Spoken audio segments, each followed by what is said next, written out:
নমস্কার বন্ধুরা। তো আজকের রেসিপিতে আছে সাবুর খিচুড়ি। তো এখানে দেখুন আমি কি সুন্দরভাবে সাবু ভিজিয়ে নিয়েছি, একদম ঝুরঝুরে আছে। এই দেখুন, দেখতে পাচ্ছেন, এটা ছোট সাবুদানা হচ্ছে, এর থেকে বড়ও পাওয়া যায়।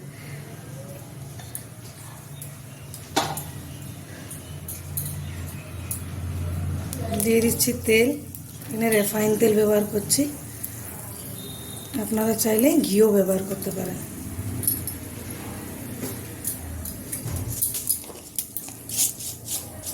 ফোড়ন দিয়ে দিচ্ছি গোটা জিরে,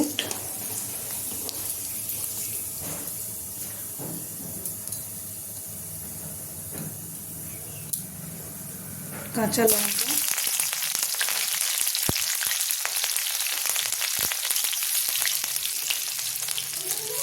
কিছুটা ধনিয়া পাতা।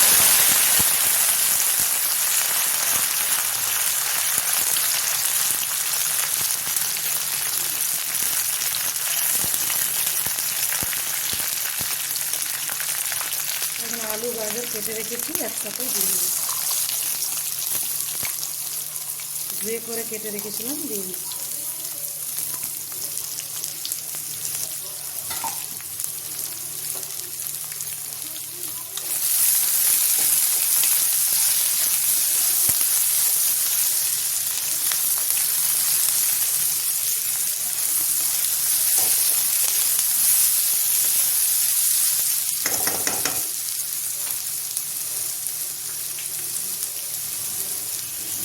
এটা আমি উপোসের জন্য বানাচ্ছি, সেই জন্য দিয়ে দিচ্ছি সন্দক নমক।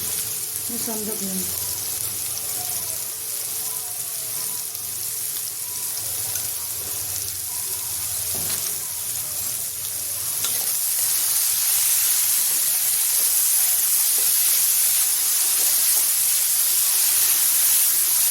খুব সুন্দর লাগে খেতে।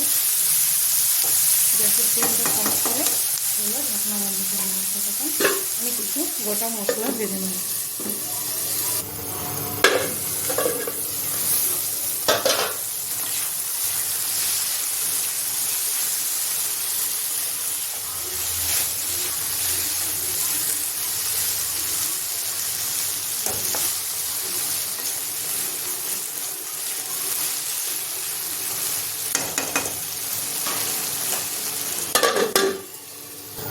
তো এখানে দেখুন আমি কিছু গোটা মশলা ভেজে নিচ্ছি, ধনে, গোটা জিরে, দুটো শুকনো লঙ্কা।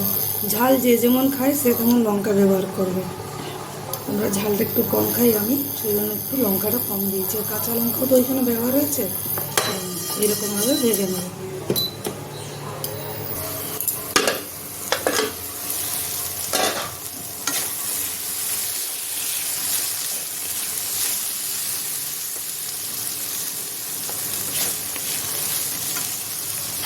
এখানে দিয়ে দেবো একটু হলুদ গুঁড়ো।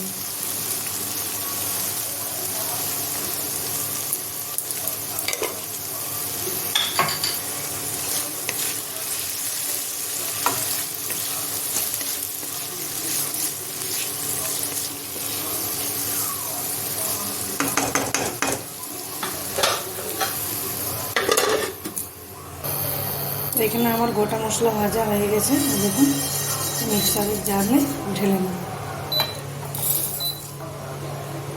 বাদাম ভেজে নেব।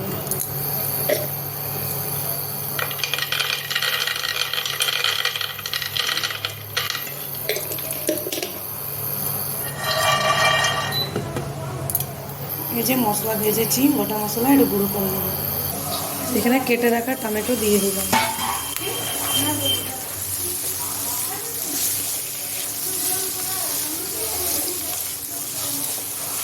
যতক্ষণ টমেটো গলবে এবার ঢাকনা বন্ধ করে দেবো। তো এখানে আমার বাদাম ভাজা হয়ে গেছে, এবার বন্ধ করে দেবো। বাদামটাকে ঠান্ডা করে একটু দরা দরা পিষে নেব।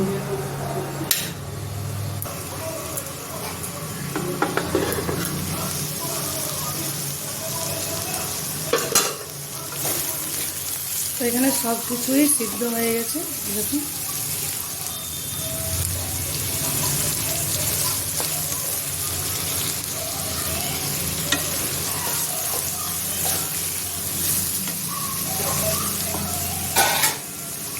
এই যে সাবুদানাটা ভিজিয়ে রেখেছিলাম একটু একটু করে দিয়ে দেবো।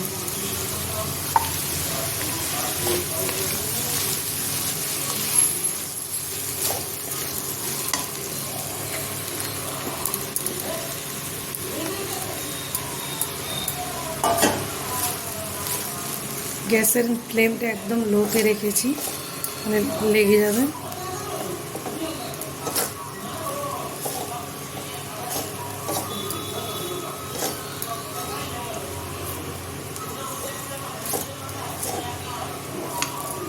এখানে একটা গোটা পুরো লেবু দিয়ে দেবো।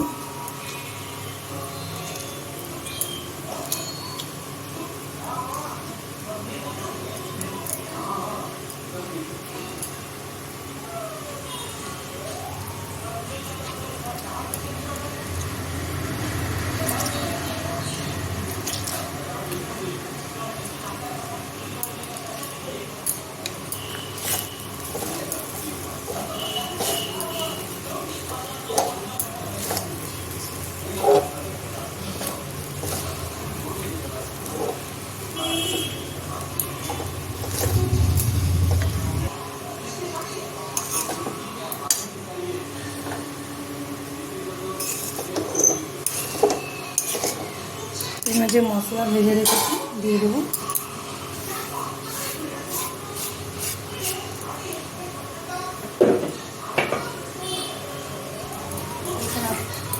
এখানে আমি হালকা হাত ছিমকা করে জল দেবো।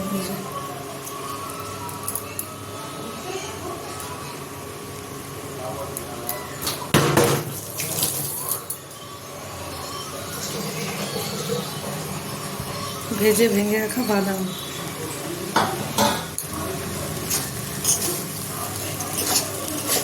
গ্যাসের ফ্লেম একদম কিন্তু লোতে রাখতে হবে, তারপরে খুব ভালোভাবে মিলিয়ে নিতে হবে।